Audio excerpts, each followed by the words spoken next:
Thank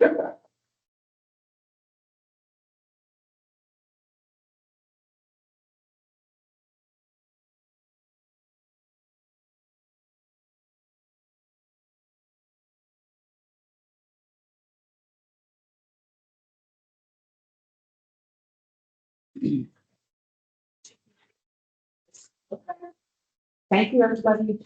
Hopefully you got something to snack on, and we're gonna try to get through this one, try to keep it to an hour. I do wanna make it interactive, so I do wanna, have some dialogue about like examples, so this applies to you, understand where this would be more relevant for you, but before we do that, I'm just gonna go through the basics. We did this last April, and I just want to bring you some context on like why this is important. Okay, so when I started here 5 years ago as, yeah, good, so that everybody else can hear me out. Thank you. That's okay. When I started here over 5 years ago, I mentioned it because, I said, hey, this is something that all educating them on. So it's been, I would say, a 5-year education process to sort of understand why it's sort of applied to municipality. So a lot of times people think it only applies to teacher or daycare center, but you're doing a lot of things when you look at this entity. It's almost like there's 4 or 5 businesses tucked into one. So we have interactions with the public on a regular basis, and there's certain situations that we need to be careful to protect not only the people that we serve, which is the public, but ourselves as an organization as well.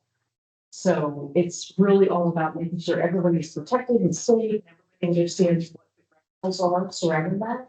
So that's the core nature of this. The other part is that any type of interaction, contact with minors, even as individuals, obviously there are laws governing their protection, and the things that we're going to talk about, which are going to include primarily the abuse and molestation, but bullying is sort of a part of that. Those are all things that there are protections obviously under the law for people. Also to make sure that whether it's us as employees.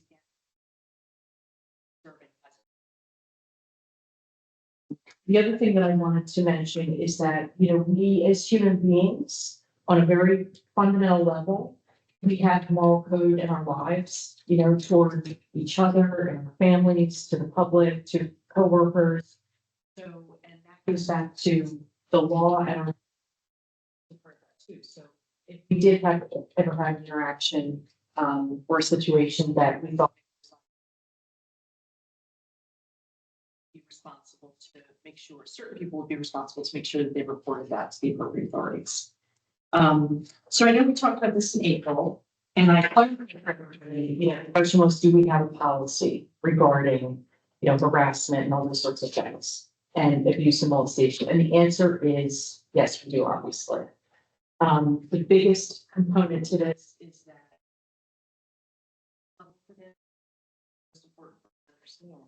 is that we all have to work together to do a really good job to hold ourselves to such a high standard and have such a low threshold for toleration for that kind of behavior, and hold each other responsible in that regard. So without looking at your agendas, don't look at your agendas. What do you think, when we talk about the word abuse, which is a strong word, what do you think are the different types of abuse? We talked about this. That physical, mental, was that sexual, verbal, right? What else? Mental.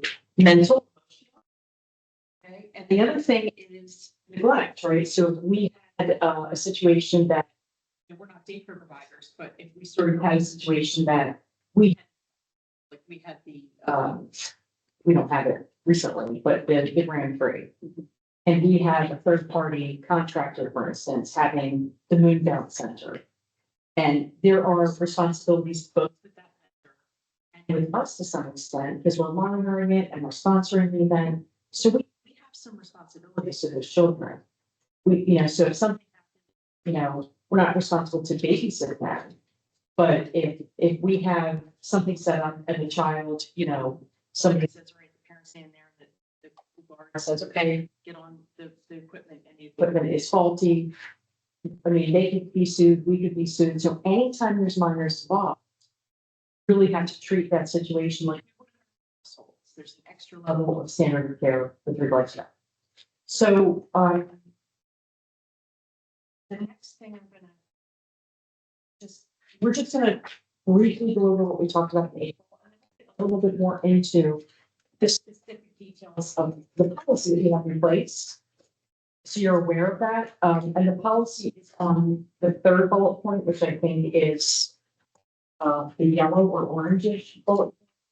The green bullet point is really just what we sort of talked about back in April. And it's really just a reminder, you guys did a great job last spring. But we're just gonna quickly get through this so that we can just do kind of a refresher. I added one bullet to the second section because I thought that it was something that we didn't touch on as much as we needed to, and that's going to be centered around reporting requirements if there were an incident. So the code of conduct, generally speaking, allocated into every sentence of the actual policy, is that anytime we're dealing with the third party public or people's children, right? We are going to make sure that we treat them and their families with a baseline level of respect and boundaries. So that is independent of their background, of any other factor. We have to treat everybody equal and on level foot in that regard. The second point that I want to reiterate is this is a good rule of thumb. Some schools are have about some and then those on off at night for a while. So for me, I had to have a lot of training with regard to, safe environment for children, that kind of thing. So these are kind of ground rules that have been embedded into my head for so long that I can apply some of this stuff in my own life. I even just in terms of like when it comes to sleepovers, when it comes to my children sleeping other places. I mean, you can apply some of this stuff in your personal or people coming and sleeping at your house. They're just good boundaries. So if you have, if we're having an event or some youth program, sponsored event that we're conducting, what are the ground rules that you ask in terms of being alone with children? One, is that okay, or is it not okay? Sure. Not okay. Anybody think that it's not a deal? Is there any circumstance, I should say, that it wouldn't be a big deal? That it wouldn't. That it wouldn't be a big deal? But your own child. So that would be the outline. But short of that, this one-on-one thing, like burn that into your brain. Like, I'll just give you an example. And then, like I said, you can apply that to your personal life. Like to me, like if I'm having a sleepover, like if I were to send my kids for a sleepover and there are males of a certain age, I might think that out differently. So why wouldn't we apply those things to our workplace when it comes to other children? We don't have camps and we don't have overnight situations. But even simple stuff, like if we're hosting children in the building and the child needs to go to the bathroom, how do we handle that? So if we had some sort of a internship and somebody who's 16, 17 years old, and we don't like to think of it that way, but they are in fact minors, technically by virtue of the law. So if a 15-year-old or 12-year-old is under our roof and we're having like an internship program or something that or program of any sort, what do we do if a 10-year-old female wants to go to the bathroom and a male supervisor?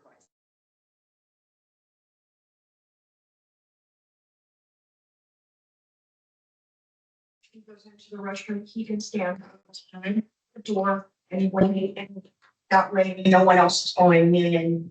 And then when she's finished, then she comes out and then you can escort her back to the location of wherever you will see. Okay. Anybody have anything to add or disagree with that? Disagree. What do you think? I think you should find a female available and have the female walk a child to the restroom. Okay. Anybody else? I mean, I agree with everything they're saying, but it seems like nowadays stuff is changing up. Where now you might have a male that might identify as a female. So I'm not. is that the same, like how would you do that? I mean, being the males that don't supervise. Well, it wasn't a male, but it's identifying as a female, so now is that person. Well, let's, in that instance, let's get away from gender. And I'll tell you why. Hold that thought on gender, because that gets complicated. Anybody else want to add? Something. Right, so, Yeah,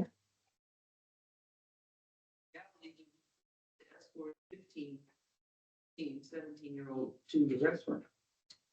well, this Like is, if we were in this room right here and they needed to go to the bathroom and it's right there, like does somebody really? here's the, here in this structure, right? You don't have long, wonky corridors, right? With dim light. There's, I think it depends on where the bathroom's located. I think it depends on what they say.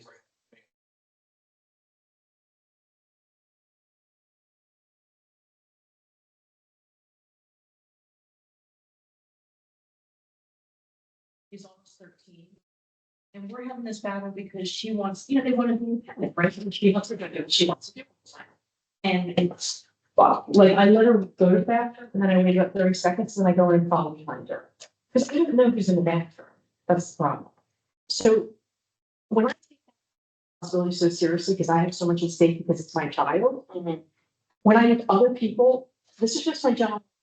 And I apply to everything, work, they're friends that come over.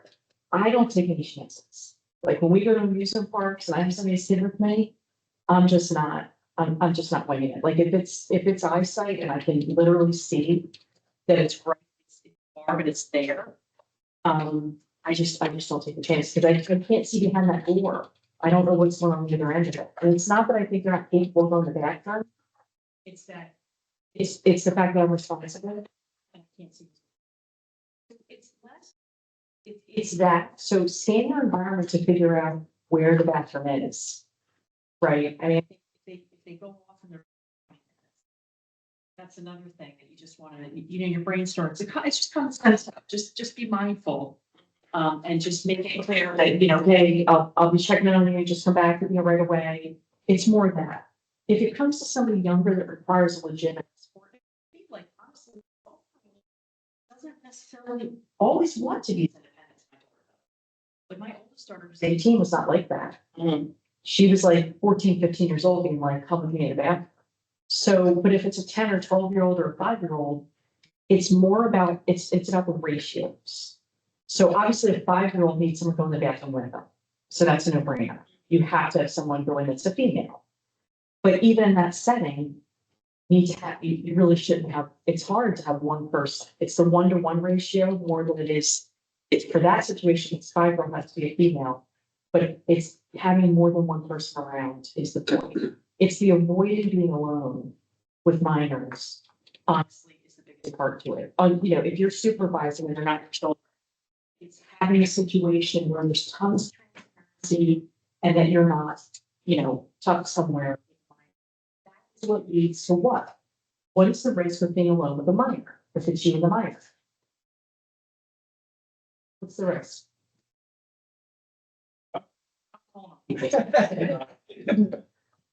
them saying something. Right, so what's that called? The A word, but not the bad one. Accusations. Okay, the biggest part to this is to understand that it's not even so far as that it always happens, or we care about it, preventing it. But the second layer is avoiding circumstances that could lead us in a position that we are used to something that gets sick. So just don't put yourself in that situation. So the ratios are really important. Right? It's like, so does that apply to like a public bathroom or just like in somebody like say like Mary Collins. Somebody asked Mary Collins to take her to the bathroom, a kid, because they wasn't comfortable going in the bathroom by herself and it was a public bathroom. Now she goes in, nobody else in there. That's a one-on-one situation. It just depends let's think about the circumstances, like what would be the situation that we would use for an off-ramps? A minor to a public bathroom. The question is, would that be happening? Had it been at City Hall, Was that? if we had it been at City Hall, and then like somebody did a bathroom, and they asked for her to take her to the bathroom, she. Why would they ask her? Had a child. She might not feel comfortable going in the bathroom by herself, they might, Do you think that's? Is that? right, she might have a family. It's a legitimate question on my part. Well, I'm not, I'm being. Used to, like, first we were talking about maybe something, like you said, at indoors. And when I made reference to like just going to the bathroom, then it's like we went outside, we were at the amusement park and I'm We're like. starting, we keep getting a little bit. Yeah, I'm confused. There's two parts to it, meaning you have people coming here, and that's gonna be. Ships, that sort of thing, Right. youth programs. And a little easier to control because we understand, you know, when the bathrooms are.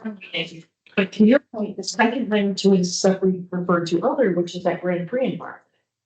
Where we're hosting something off ramps. Mm. And it's a secondary part of the conversation I'm gonna get to. It is a good point because that goes into, you know, when you're interacting with the public and you have relationships, and we're gonna talk about you being careful with outside relationships.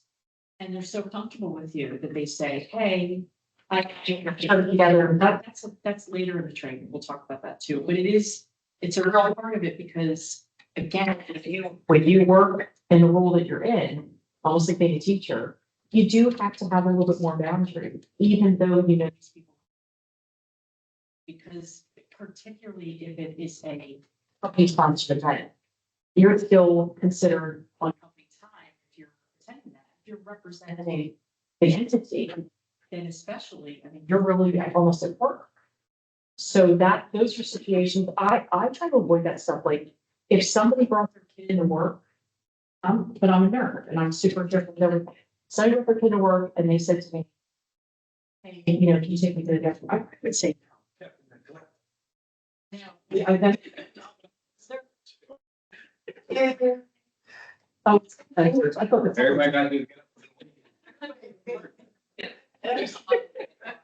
I like the worm. We do the work. Whatever it is, it's like.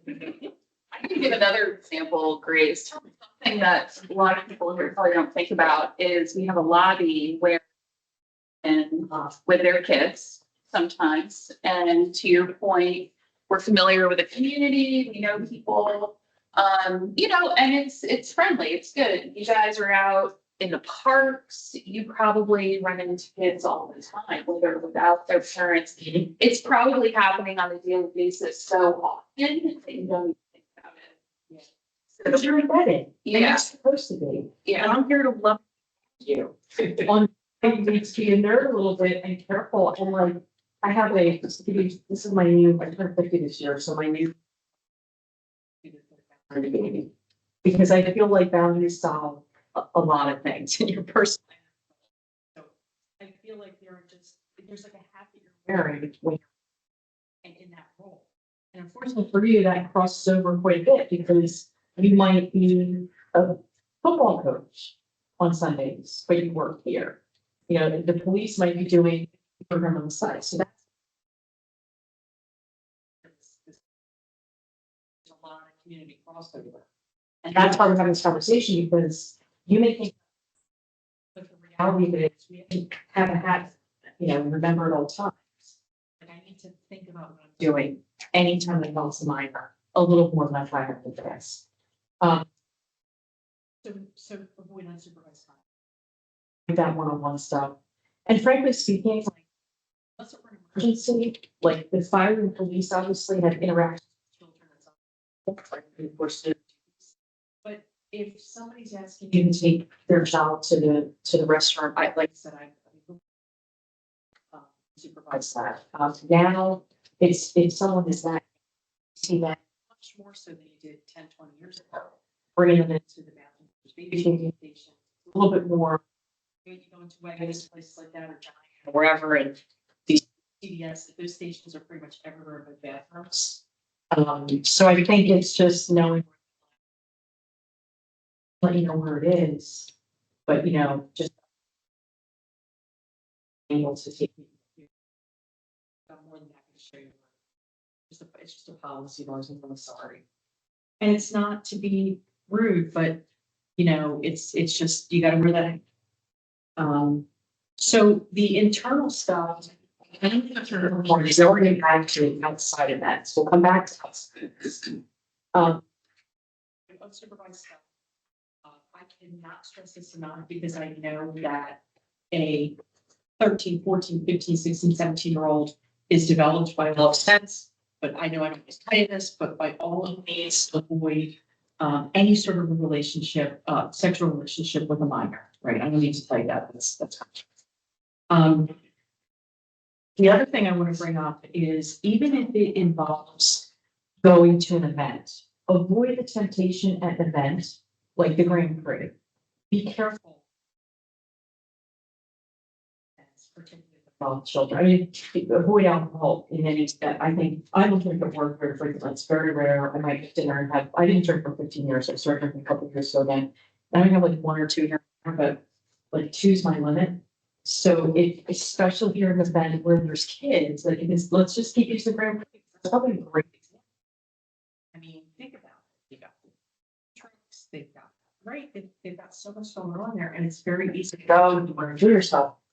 That's fine if you're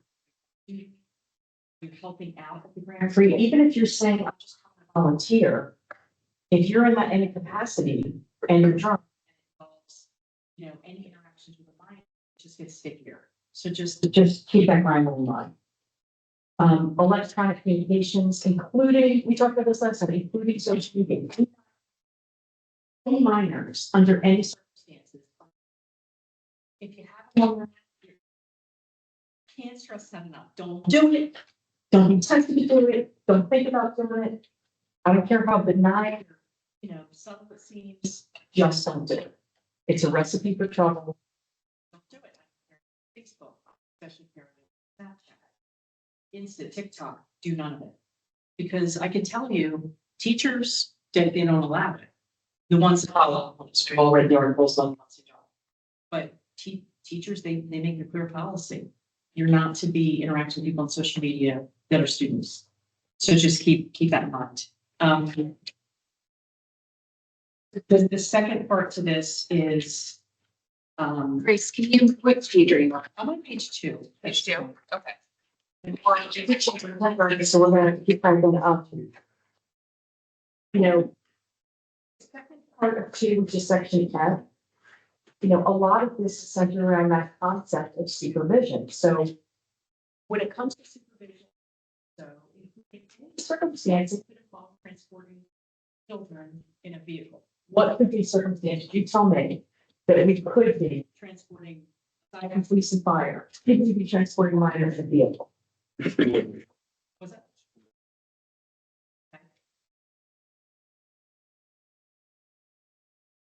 That's on a person, you're talking personal. Yeah, I'm talking in your book. Yeah. That would be not in the capacity, employment capacity. Yeah. I don't think about nobody's child in a public works trip. Right. Okay. Not even my own. I don't have it. Yes. I'm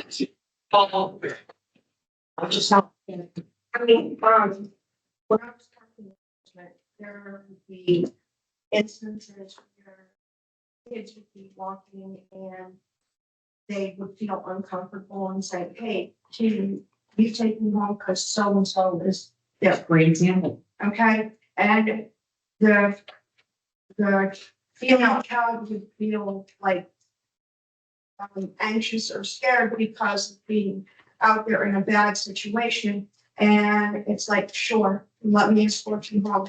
Call on the radio, I'm taking so-and-so to this location. That's a great point. She would be in the back seat of the car and I would be in the front seat of the car. But those are brilliant strategies like that. Yes. Those are things that have that we should actually probably look at it, in terms of if they're, and I know you were talking about extenuating circumstance. Yes, It's cleaner and easier when it's same sex stuff, when it's female and female or sure. but it's a little opposite sex, but, and what was the difficult situation that she was in that you mentioned? It was like almost like a bullying situation Got it. where other children were just basically harassing her and making it extremely difficult for her. Yeah. And so it was just, I guess I happened to be at the right place at the right time. Yeah. And she felt safe. And of course, I did know her. Yes. So it was a little easier for me to say, sure, I can give you a ride home. And that's the thing, never let her go away, right? They need protection. So the caveat to this, that in circumstances that it's an emergency, right, and they trust us, you just have to, the documentation piece of that, hold it in, is the biggest piece of that, so something. Sure, where you're going, and then some follow-up, in writing. May I just let you know, I transported this kid home, good rapport with the family, make sure the family obviously is comfortable with what you did while you did it, which they usually would be. So that's a great example. Shady's had an example. He just had some experience like that recently. Did you? Yeah. You didn't want to. Yeah. And hold on, so. No, it's cool, it's cool. I was on the sweeper, and then, I saw like a little baby, like she was like 2 years old. Walking down the sidewalk. Like, she was walking, and then I followed her. I thought for the parent to come out. I thought for the parent, like in the porch or something, there was nobody. She was knocking the door. I thought it was. And, no, nobody opened, so I went over there knocking the door, and I stayed there for a little bit. Then I called my supervisor, and I told him the situation, so he called the police. Yeah. I stayed there into the police. Yeah. I wasn't close to the kids, or I was like, just they were waiting, but watching at the same time. Yeah. I mean, I think the key to that is you're doing such a good job protecting and shepherding. But in that situation, you can call somebody, get some reinforcement. Yeah. But yeah, I mean, that's, those are extenuating I mean, circumstances. I feel they can't do what I want to be a kid for myself, but Yeah. I don't want to leave for myself, No, but that's, I mean, listen, we're never gonna turn somebody away that needs protection, that's for sure. So don't misinterpret what I'm saying. What I'm saying is just, there's a mindfulness. You start to think of it in a mindfulness way, as opposed to like a fear. And when I say mindfulness, it's mindfulness combined with some common sense. yeah. And it's also getting back to basics on why are we doing this in the first place? It's cleaner. So I think that's the overarching theme too. So vehicles, be careful. There is some reference to the reporting stuff in here. Last statement, but we're going to that after. Actually, I'm gonna talk about reporting now. So if there were a situation that we ourselves experienced something that felt off, we observed something in someone else, police and fire are meant for reporters, so everybody understands what that means. By law, they're required, they suspect child abuse. Whether it's, let's just say we're coworkers, let's just say we're while they're on call, wherever, they're required to report. Okay, teachers have the same threshold. I would have that threshold, like if I'm teaching Sunday school, documenting that papers.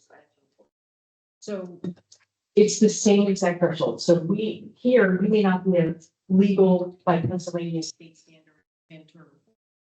But this entity is telling you that you are required to report anything like that immediately to, who do you think you should report it to?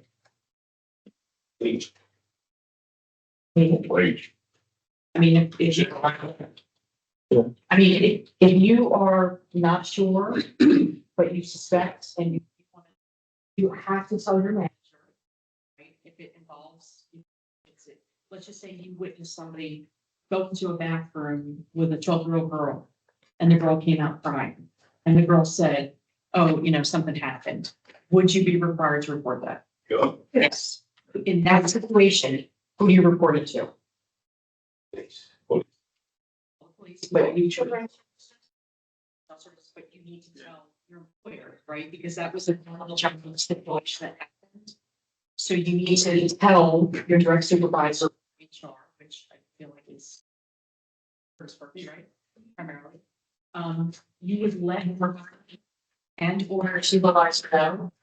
But even if you decide just to call the police outright, you still need to make sure that you let your employer know, okay? So just want to be really clear on that so that we, because if it's something that involves one of their employees and it's during work, they especially need to. Yeah, that's why I told my supervisor. Yeah, I think that's great. I mean, you're very, there's a lot of care and concern and stewardship here. I feel like this, as opposed to other municipalities, has a bit of a higher standard. You guys are connected more and gals are connected more. You seem to really care. So I feel like it's so easy to share this stuff with you because I know that you generally want to do the right thing. But it's just, like I said, just giving you suggestions to consider in the future. And like I said, a lot of the training that I just, so your best 20 years on this topic ended up being valuable in general because like my husband thinks I'm a nerd. That's like the way I think. I'm always being careful. Like I am a nerd. I was trying. So like even so far as my husband, like I'll take him home because I just don't. It's just not worth it.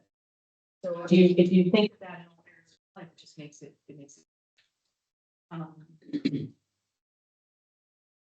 And I think that everybody knows that no one would ever retaliate against you. We understand, whether it's did for a third party, but anybody that's protecting, the interests of a child, if someone is brave enough to step up and say, look, I saw something happen, it's still right to me. We don't want to get into false accusations. Obviously, you can ruin someone's life like that, so that's fair. But we want to also anybody that works to report something that they wouldn't be retaliated against. So if you go to page 40, this is the actual. I just cut out the bulk of the excerpt of the policy. To read every word of it, but why don't you take 2 3 minutes, just take a look at it, and I think what I'll do is I'll allow you to read it and reflect for a second, and then see if you have questions, and then I can get into a little bit more of this detail.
The sexual abuse is any sexual nature that occurs being a minor and an adult, being two minors.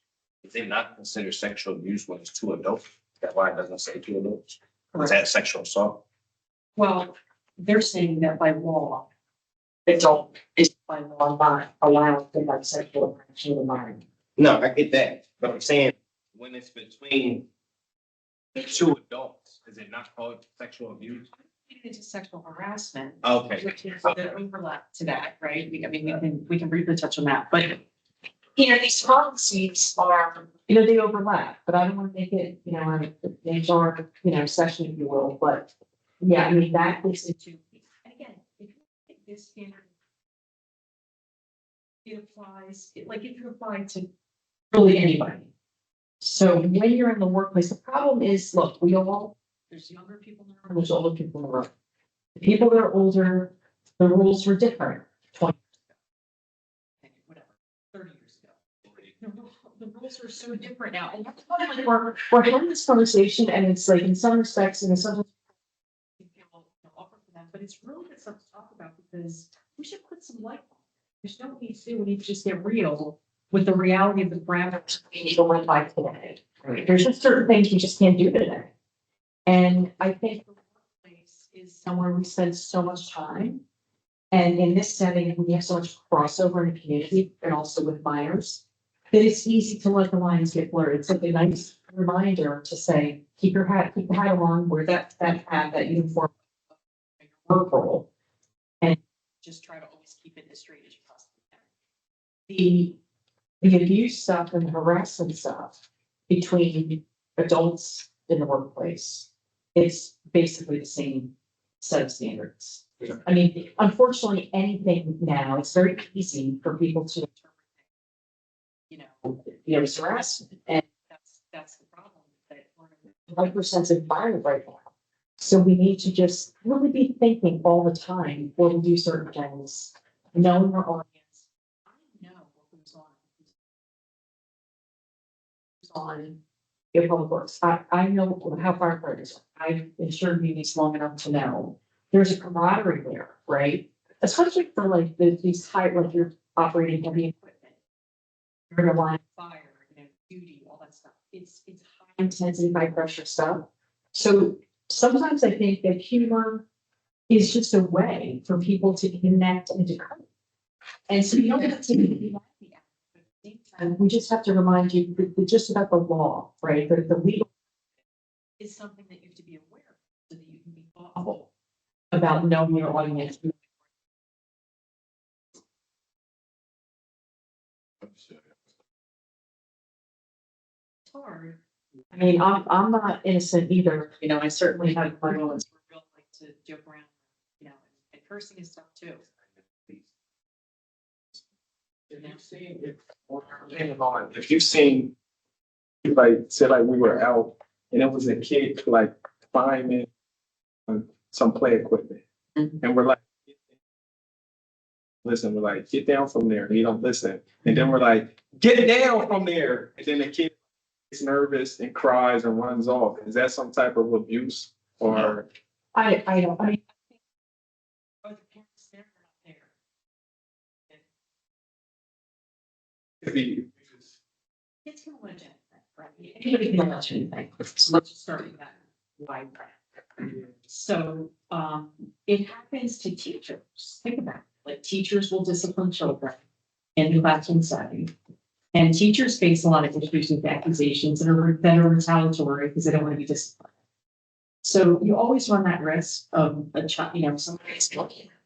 But at the same time, if equipment is being used improperly and you're fear for the child's safety, and you keep it in an appropriate tone.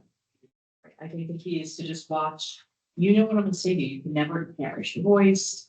You can't get aggressive. You can't appear aggressive. That would be my standard.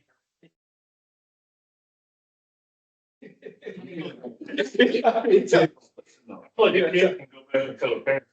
I just know that.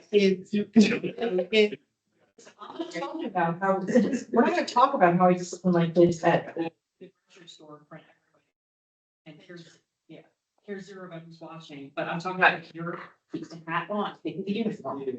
And there's a full separation between, always be everything that you are at home. Because you want to be authentic at work now. Yeah. Right, everything's about being authentic, but maybe not so much. Maybe if we were less authentic, we'd know the boundaries a little bit better. So there are parameters, is the key. So the way that I interact, when I'm teaching Sunday school, I would put up with, 2% of what I have to put up with in that setting. my children. But when you have the uniform, it's like, they have like a Superman costume, you're in that mode, it has to be in mode. Where you can't be professional and not just. And if you go back to all these people, if you legitimately are concerned, because this is about protecting children. So that is the core mission of this, but be professional. Anybody have any thoughts or feedback on just with the grant? Anything different that stands out?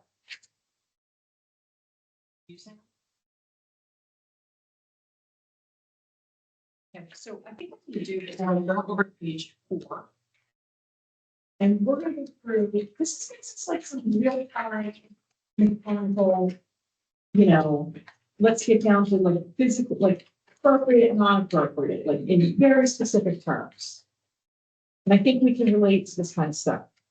And I want to frame a concept for you, and I want to talk to you about, when you look at these indicators, I want to talk about intentions versus impacts.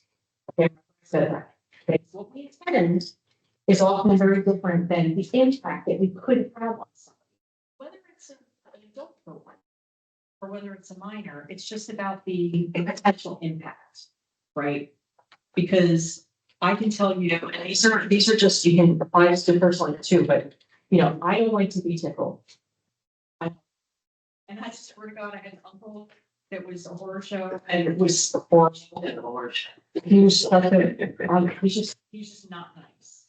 And he was in the Marines, and he was brutal, and he was just like tortured us. And my husband, like, we were 15 years, but we were joking around. He's a big guy, he's like 240, 50 pounds, so I was just gonna win and fight if we wrestle. And he went to the company, and he's like, I got like triggered. I'm like, you're about 2 seconds from getting knocked out. He's like, what are you getting so upset about? And I don't like it. Now, I'm not exceptionally sensitive as a human. Like, I try not to be over statement. But I have triggers, right? Everybody has triggers, and you don't know what someone's triggers are, right? So you're better off applying like a ton of, but it really should never look like stuff on the right hand side, no matter what your intentions were. Like, you're trying to connect and maybe dopamine, whatever. Do that when you have safe environments to do that. But especially when it comes to third parties, children, you just can't do it. So, hugs, right? Like, see what the innocent thing. I'm a hugger. She knows I'm a hugger. Love hugs. I love it. I do it all the time.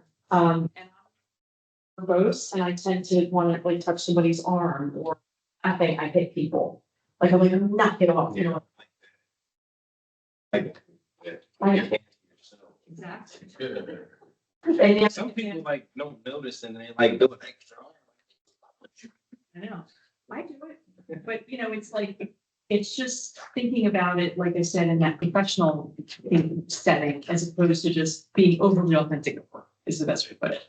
So I would say, personally, like I said, I would have a minor. Because the other part of it too is, I want you to think of something too. Children, right, by and large, right, what percent of the population, this is the overarching question of the answer to cities, but I'm just putting it out there. What percent of the population has experienced some abuse of their life? Was it mental? Was it physical? Was it sexual? Right. We all watch crime shows. So the fact is, when you do something like that, we just don't know what's going on with people. So it really could be even more inappropriate in their view. Even more. Because maybe they experienced something already. Just like, it's like trauma. So no hugs. Certainly no kisses. And the lap sitting, wrestling, piggyback rides, tickling. I know, but just you have to listen now. Just don't do it. And that's the best thing to save you. Gifts or money, you might think like, I'm ridiculous. We give you my whole paycheck. She knows this. I'm the biggest like over-delivering giver. And so sometimes it's like no limits love thing that we do sometimes with people. We think nothing of it. But that could be, construed because you're in a capacity. Not your personal life. But if you're mowing a lawn right? And you run into somebody a couple times. Let's just say it's a 12-minute appointment. And he chit chats with you and you're keeping it going. And he starts telling you, you know, this, you can conceive this happen. He's telling you about his life and he's telling you how tough his life is and look, I'm sorry about that. And, you know, I just talked to my college manager 30-something years ago. And he's like a dad figure to me. He helped shape my life, right? So we need to have mentorship. At the same exact time, where our hearts get really involved, if at a certain point, he's saying, well, you know, my mom really got behind this week, and then you say, here's $100. You could argue that that's inappropriate. Not that it's abuse, but it's inappropriate. And so where does it, because the reason why the inappropriate behaviors are mapped out is because often they're like the appetizer for more inappropriate behavior. And there's this escalation that it starts off like that. Keeps getting more personal. And then it turns into a problem. That's why we're talking about a hug individually. You're giving somebody $10 to be a big deal, but it paints a general picture of not. Would give us a raise without us asking for one. Well, it says right there, Inappropriate physical interaction. well, since it's not physical, it'd be like digital, Never miss an opportunity 6, 7. to insert your agenda. Hey, listen, I'm saying like that. I'll let you guys wait that one out, but don't wrestle, please. So. Sitting on lap sitting. Massages. Really just keep your hands to yourself. The best rule of thumb is just keep your hands to yourself. Okay? And I promise to be self out. Don't be alone. I will say that, you know, fist pumping and high five, like, that's all good stuff because when you're mentoring people, those are, we teach it through it all the time. Those are small gestures that we can give youth to take it a step further and say, I'm proud of you and, you know, like, connect. But like, it's limited, you know what I mean, in terms of how far you can take that. And then we're into the verbal. The verbal is a little bit more sticky because, you know, this could apply, and again, it's a great point that you made, and this could apply to either coworker interrelations, which, you know, inadvertently starts there with that, but it certainly applies to any interaction with minors. And it doesn't matter if you're a good mentor, it doesn't matter if it's a youth event, it doesn't matter if you're, you know, doing construction, you know, at a second building. It doesn't matter. Any interactions with a third party child, whether here or outside in the course of your work, just try not to do this stuff. You know, and little stuff like, you know, because it might be somebody a little bit older, so I feel comfortable sharing personal history, making jokes, you know, including about their family. Never commenting on people's physique, whether coworkers or minors. But again, we want to be able to praise people and encourage them and have those conversations, but not have it so casual that we're harassing them basically and making the lines inappropriate and with no boundaries, which again, can sometimes be next. Anybody want to ask any questions? I think like the ones before, I think are really like nicknames. Sometimes they like a nickname that someone could be like, okay, you might not want to call them by that nickname. I mean, you know, I think the problem is that we're very sensitive right now. We want to be able to be ourselves, but at the same time, it's always how much of ourselves can we be. And I feel like if everybody just apply a little bit more caution. I think the other thing I think is I do think that off-balance stuff and alcohol tends to you know loosen things up in a way. I had an instance, and somebody intoxicated, I was just sort of sitting there and they were drinking and I was not. And they turned to me and it's, they said, you know what, they called me a libtard. What's that?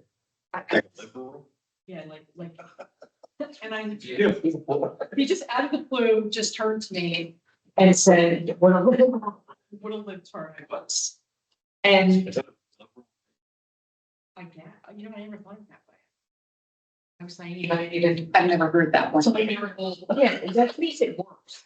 Right. Heard that before. I clearly never trying to insult, like, the intention obviously was to insult me, and I said, it's a political, like, this goes to, and this could apply, like I said, to coworkers too, it's a political statement too.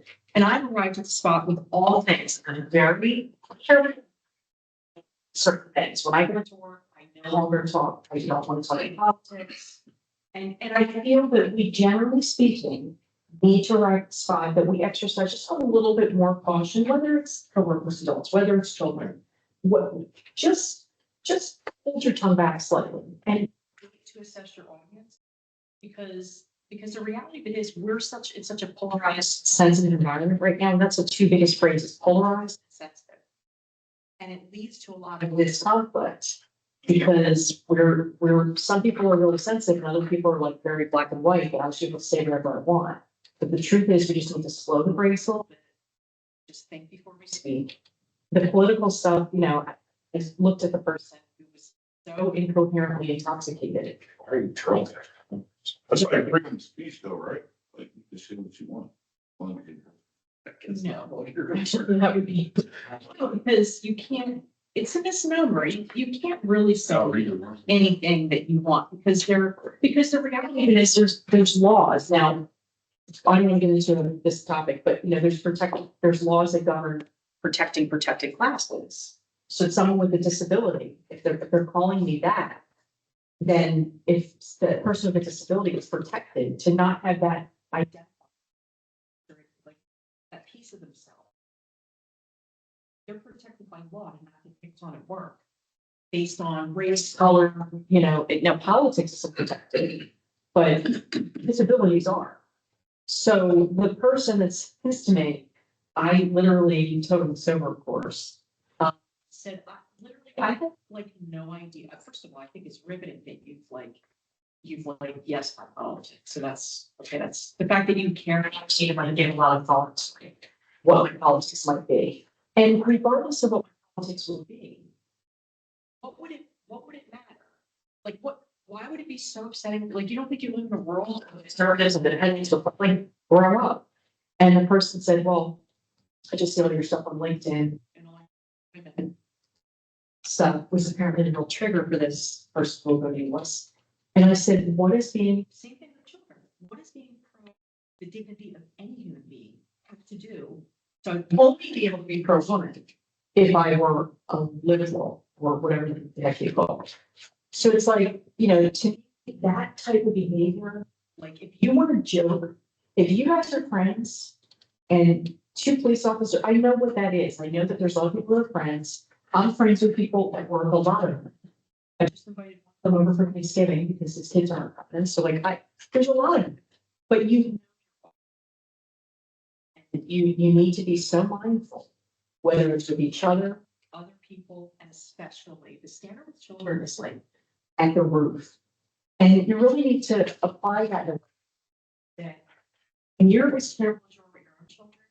I'm more careful with other people's children. Right? Because if my kid, I let them jump on that chair and they fall over a little bit, you know, I'm responsible.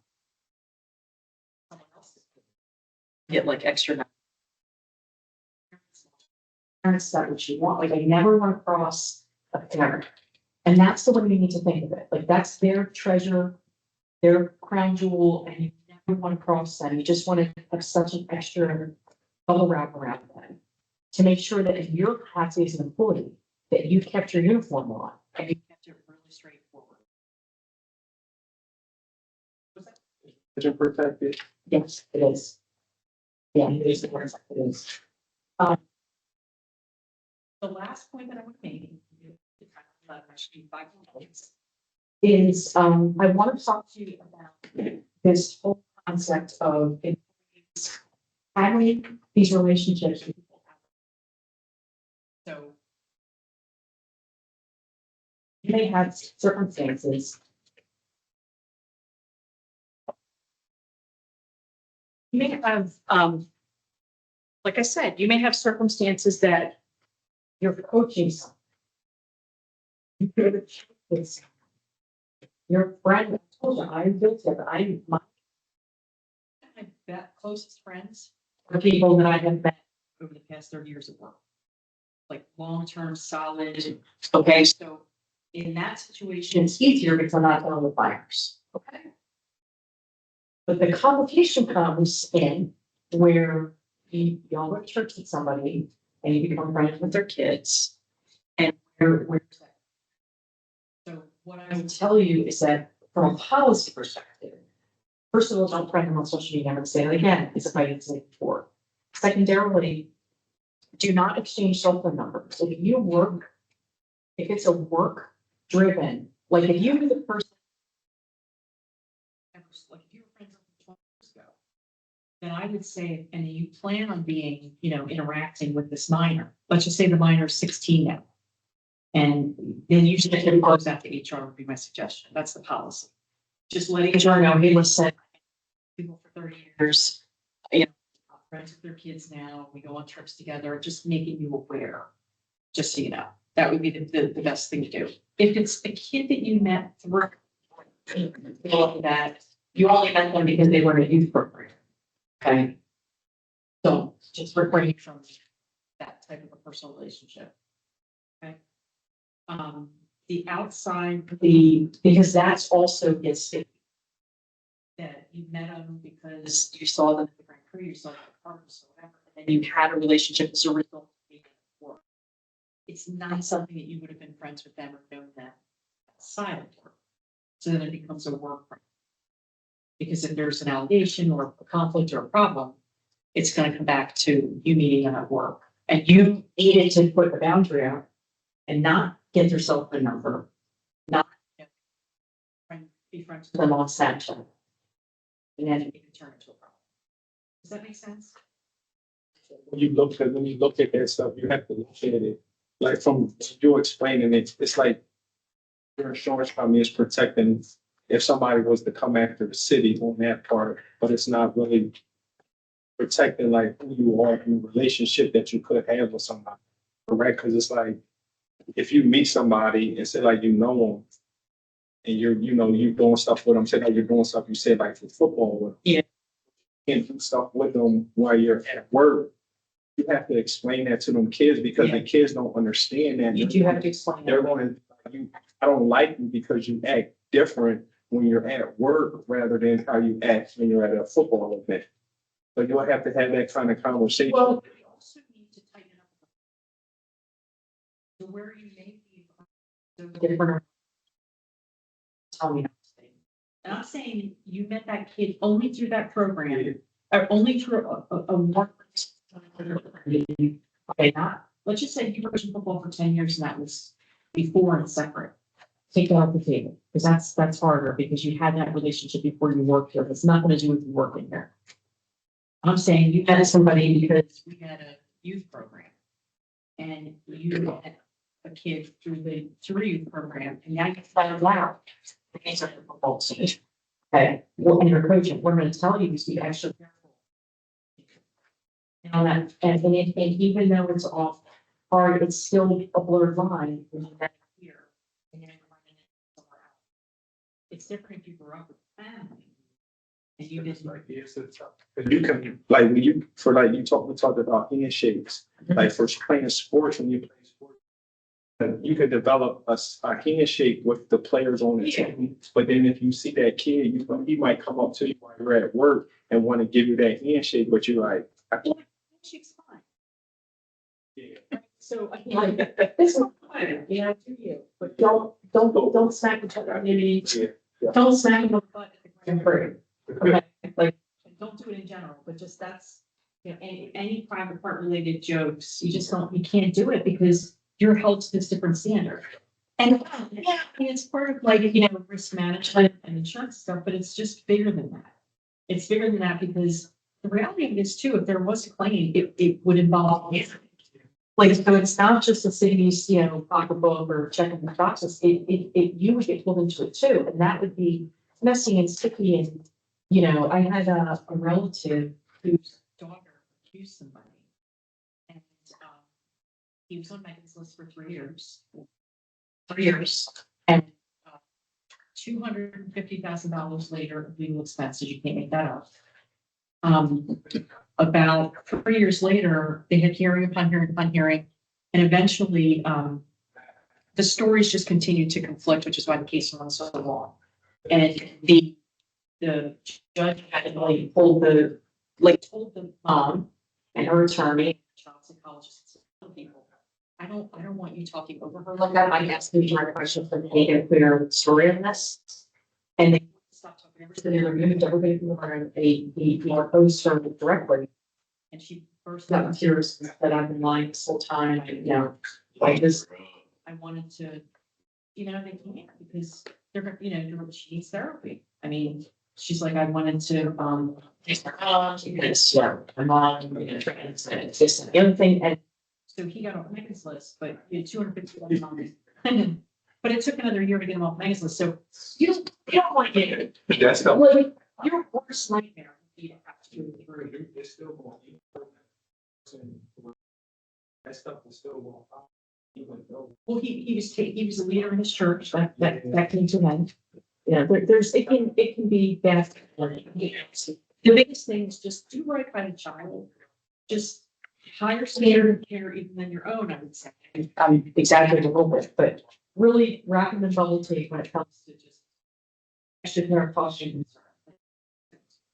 And if you think there's something that's sticky or you have questions about, ask, talk to her about it. Have a conversation and just say, hey, this is, I am aligned with this, I think the best you handle it. I think it's great that you guys are, that's all you can do. It's complicated. So if you have questions, just ask. I'm always available to Roberta, right? You would be the point person for that. More than happy to help and explain. Okay, that's what. Good. It's your website. Does anybody online have any questions? Does anybody online have any questions?